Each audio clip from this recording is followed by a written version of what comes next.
কি galactico signing এ ভরপুর একটা দল ছিল ইভেন কয়েক বছর আগেও। Zlatan, Cavani, Neymar, Messi, Mbappe, কে নেই এই দলটাতে?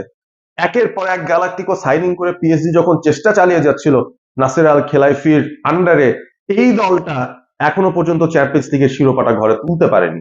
এবং আনফরচুনেট ব্যাপার হলেও এখন কিন্তু সেটা পাশার দান উল্টে যাওয়ার মতো ঘটনাই ঘটেছে। পিএসজি নতুনত্ব এনেছে তাদের চিন্তাধারায়, নতুনত্ব এনেছে তাদের কোচিং প্যানেলে, এবং নতুনত্ব এনেছে তাদের স্কোয়াড নির্বাচনের ক্ষেত্রে। আপনারা আর্সেনালের সঙ্গে ম্যাচটার কথা চিন্তা করুন। দুটো লেগ খেলা হয়েছিল আর্সেনালের বিরুদ্ধে ইউএফএ চ্যাম্পিয়ন্স লিগের সেমিফাইনালে, এবং সেখানে পিএসজি তাদেরকেও ট্যাকটিক্যালি মাস্টার ক্লাস দেখিয়ে আউটপ্লে করে দিয়েছে ইয়াং একটা বাঞ্চ অফ প্লেয়ার্স নিয়ে। এই দলটায় বড় কোনো তারকা নেই বলা চলে, তবে যেই সব প্লেয়াররা রয়েছেন এই মুহূর্তে ইউরোপের মোস্ট সট আফটার প্লেয়ার্সরা এই দলটাতেই খেলছেন। যারা ভবিষ্যতের তারকা হতে পারেন সেই ধরনের ফুটবলারে ভরপুর পিএসজির এই দল।